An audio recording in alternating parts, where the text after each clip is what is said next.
ജേസ് നേച്ചറിന്റെ പുതിയൊരു വീഡിയോയിലേക്ക് എല്ലാവർക്കും സ്വാഗതം. ഇന്ന് നമ്മൾ പറയാൻ പോകുന്നത് സപ്പോട്ട നിറയെ പൂക്കാനും അത് നിറയെ കായ്ക്കാനും ഏത് രീതിയിൽ വളം ചെയ്യണം എന്നാണ് ഇന്നത്തെ വീഡിയോയിലൂടെ നമ്മൾ പറയാൻ പോകുന്നത്. അപ്പോൾ ജേസ് നേച്ചർ എന്ന ഈ ചാനൽ നിങ്ങൾ ആദ്യമായിട്ടാണ് കാണുന്നതെങ്കിൽ തീർച്ചയായും സബ്സ്ക്രൈബ് ചെയ്ത് സപ്പോർട്ട് ചെയ്യണേ. നമുക്ക് മാർക്കറ്റിൽ നിന്ന് പലതരം വെറൈറ്റീസ് സപ്പോട്ട തൈകളൊക്കെ വാങ്ങാനായിട്ട് കിട്ടും. അപ്പോൾ നമ്മൾ തൈ വാങ്ങുന്നത് മുതൽ കാര്യങ്ങൾ ശ്രദ്ധിക്കേണ്ടതുണ്ട്. നമ്മൾ തൈ വാങ്ങുന്ന സമയത്ത് അത്യാവശ്യം ലെയറിംഗ് ഉള്ള ഹൈബ്രിഡ് ആയ നല്ല രീതിയിൽ ലെയർ ചെയ്ത തൈകൾ വേണം നോക്കി മേടിക്കാനായിട്ട്. അപ്പോൾ അങ്ങനെ വാങ്ങിയ ഒരു തൈയാണ് ഈ നമ്മളിവിടെ വെച്ച് പിടിപ്പിച്ചിട്ടുള്ളത്. ഇപ്പോൾ ഏകദേശം ഇത് പൂത്ത് തുടങ്ങിയിട്ടുണ്ട്. പൂത്ത് 1-2 കായ്കളൊക്കെ ആ ഒരു പ്ലാന്റിനകത്ത് വെച്ചിട്ടുണ്ട്. അപ്പം നമ്മൾ ഈ ഒരു പ്ലാന്റ് മണ്ണിൽ നടുന്ന സമയത്ത് കുറച്ച് വളപ്രയോഗം ചെയ്തു കൊടുത്തിരുന്നു. എല്ലുപൊടി, വേപ്പിൻ പിണ്ണാക്ക്, ചാണകപ്പൊടിയൊക്കെ വെച്ചിട്ടാണ് നമ്മൾ അത് നട്ടുപിടിപ്പിച്ചിട്ടുണ്ടാകുന്നത്. അപ്പോൾ ഈ ഒരു പൂക്കുന്ന സമയത്ത് ഈ ഒരു പൂക്കാൻ തുടങ്ങുന്ന സമയത്ത് നമുക്ക് ഒന്നുകൂടെ വളപ്രയോഗം ചെയ്തു കൊടുക്കേണ്ടത്. എങ്കിൽ മാത്രമാണ് നല്ല രീതിയിൽ നല്ല കായ്ഫലങ്ങൾ കിട്ടുകയുള്ളൂ. അപ്പോൾ ആ ഒരു രീതി എങ്ങനെയാണെന്നാണ് ഞാനിവിടെ കാണിക്കാൻ പോകുന്നത്.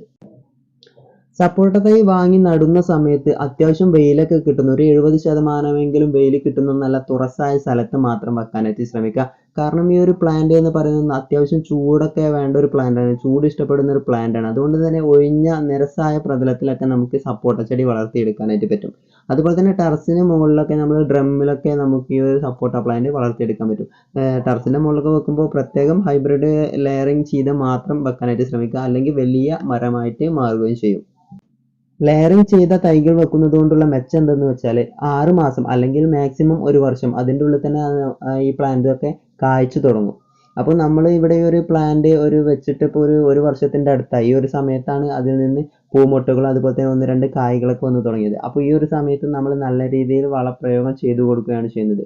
അപ്പോൾ ഇതിൻ്റെ ചുവട് ആദ്യം ഒന്ന് വൃത്തിയാക്കണം. അത്യാവശ്യം നമ്മൾ ആ കച്ചറയും ചപ്പൊക്കെ ഒന്ന് മാറ്റിയിട്ട് അതൊന്ന് വൃത്തിയാക്കിയിട്ട് അതൊരു തടം പോലെ നമ്മളൊരു ചാല് കീറിയിട്ട് ഇട്ട് കൊടുത്തതിന് ശേഷം വേണം നമുക്ക് അതിനകത്തേക്ക് വളപ്രയോഗം ചെയ്തു കൊടുക്കാനായിട്ട്. അപ്പോൾ നമ്മൾ ഈ ഒരു വീഡിയോയിൽ കാണുന്നത് പോലെ നല്ല രീതിയിൽ വൃത്തിയാക്കി അതിനുശേഷം ഒരു ചാല് കീറി ഒരു തടം എടുക്കുക. നമ്മൾ വളം പ്രയോഗിക്കുന്ന രീതി എന്ന് വെച്ചാൽ ഒരു തടം എടുത്ത് അതിൽ വളം ചെയ്തതിന് ശേഷം ആ ഒരു മണ്ണ് വീണ്ടും നമുക്ക് അതിൻ്റെ മുകളിലേക്കായിട്ട് ഇട്ട് കൊടുക്കേണ്ടതുണ്ട്. അപ്പോൾ ഒരു ചെറിയ രീതിയിൽ കുറച്ച് മാറിയിട്ട് ആ ഒരു തൈയിൻ്റെ നേരെ ചുവട്ടിലായിട്ട് കളച്ചു കൊടുക്കരുത്. കുറച്ച് മാറിയിട്ട് വേണം നമ്മൾ അതിനെ ഒരു തടം എടുത്തു കൊടുക്കാനായിട്ട്.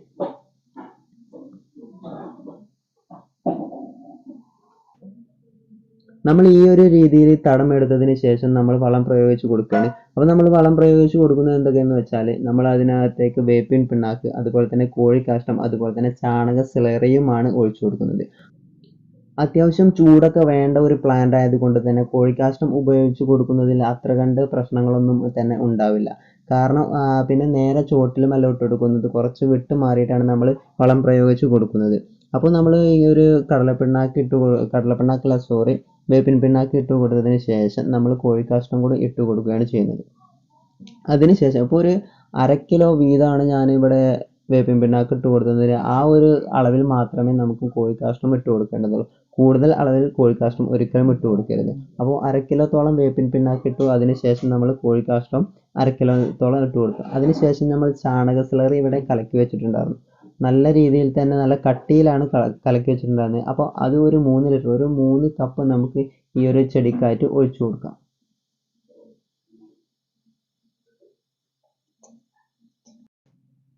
അപ്പോൾ നമ്മൾ ഈ ഒരു പൂമൊട്ട് ഉണ്ടാകുന്ന സമയത്താട്ടെ ഈ രീതിയിൽ വളം പ്രയോഗിച്ച് കൊടുക്കുന്നത്. ഇനി ഒരു 2 മാസം അല്ലെങ്കിൽ 3 മാസം കഴിഞ്ഞതിന് ശേഷം ഈ രീതിയിൽ നമുക്ക് വീണ്ടും വളം പ്രയോഗിച്ച് കൊടുക്കാം. അതിൻ്റെ ഭാഗം മണ്ണൊന്ന് ഇളക്കി മാറ്റിയതിന് ശേഷം നമുക്ക് ഇതുപോലെ തന്നെ ഈ ഒരു രീതിയിൽ തന്നെ വീണ്ടും വളം പ്രയോഗിച്ച് കൊടുക്കാവുന്നതാണ്.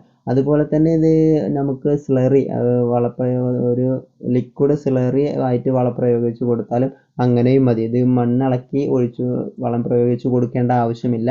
ലിക്വിഡ് സ്ലറി രൂപത്തിലായാലും നമ്മൾ വളം പ്രയോഗിച്ച് കൊടുത്താൽ മതി. ഒരു 3 മാസമോ 2 മാസത്തിന് ശേഷം നമ്മൾ വീണ്ടും ചെയ്ത് കൊടുത്താൽ മതി. മാത്രമല്ല ഇതിൻ്റെ കൂട്ടത്തിൽ നിങ്ങൾക്ക് കിട്ടാവുന്ന വളങ്ങളൊക്കെ ഇതിൻ്റെ കൂട്ടത്തിൽ ആഡ് ചെയ്യാവുന്നതാണ്. ഈ ഒരു വേപ്പിൻ പിണ്ണാക്കൊക്കെ ആഡ് ചെയ്യുന്ന സമയത്ത് ധാരാളം കാൽസ്യം അതുപോലെ തന്നെ പൊട്ടാസ്യം ഒക്കെ അടങ്ങിയ ഒന്നാണ് വേപ്പിൻ പിണ്ണാക്ക്. അതുകൊണ്ട് തന്നെ പൂക്കാനും അതുപോലെ തന്നെ കായ്കളൊക്കെ ഉണ്ടാവാനൊക്കെ ഈ ഒരു വേപ്പിൻ പിണ്ണാക്ക് കൊണ്ട് കഴിയും. അപ്പോൾ ഈ ഒരു രീതിയിൽ വളപ്രയോഗം ചെയ്തതിന് ശേഷം നമ്മൾ ഈ ഒരു മണ്ണ് അതിൻ്റെ മുകളിലേക്ക് തന്നെ ഇട്ട് കൊടുക്കുകയാണ് ചെയ്യുന്നത്. ഇനി തുടർച്ചയായ ദിവസങ്ങളിൽ നനച്ചു കൊടുക്കൽ നിർബന്ധമാണ്. മാത്രമല്ല ഈ ഒരു പൂവിടുന്നത് മുതൽ അത്യാവശ്യം വള്ളം നനവ് വേണ്ട ഒരു പ്ലാന്റ് ആണ്. അപ്പോൾ ഈ ഒരു പൂവിട്ടത് മുതൽ നമ്മൾ വളം ഇപ്പോൾ ഇട്ട് കൊടുത്തു. അപ്പോൾ ഒരു 3-4 ദിവസത്തേക്ക് ഉറപ്പായിട്ടും ഒരു നേരമെങ്കിലും നനച്ചു കൊടുക്കണം. അതിനുശേഷം നമ്മൾ ഒരു ഒന്നര ഇടവിട്ട ദിവസങ്ങളിൽ നനച്ചു കൊടുക്കുകയാണെങ്കിലും കുഴപ്പമൊന്നുമില്ല. എന്തായാലും നന അത്യാവശ്യം വേണ്ട ഒരു പ്ലാന്റ് ആണ് ഈ ഒരു സപ്പോട്ട, പ്രത്യേകിച്ച് ഈ ഒരു പൂവിട്ട് കായ ഉണ്ടാവുന്ന ഒരു സമയത്ത്. അപ്പോൾ ഇത്രയൊക്കെയാണ് സപ്പോട്ട പ്ലാന്റിനെ കുറിച്ച് പറയാനുള്ളത്. അപ്പോൾ വാങ്ങുന്ന സമയത്ത് അത്യാവശ്യം ലെയറിങ് ആയിട്ടുള്ള പ്ലാന്റ് തന്നെ വാങ്ങുക. അതുപോലെ തന്നെ വെക്കുന്ന സമയത്ത് അത്യാവശ്യം വെയിലൊക്കെ കിട്ടുന്ന സ്ഥലത്ത് വെക്കാനായിട്ട് ശ്രമിക്കുക. അപ്പോൾ ഈ ഒരു വീഡിയോ നിങ്ങൾക്ക് ഇഷ്ടപ്പെട്ടു എന്ന് കരുതുന്നു. ഇഷ്ടപ്പെട്ടാൽ ലൈക്ക് ചെയ്യുക. അതുപോലെ തന്നെ നിങ്ങളുടെ കൂട്ടുകാരിലേക്കൊക്കെ ഷെയർ ചെയ്യാനും മറക്കല്ലേ.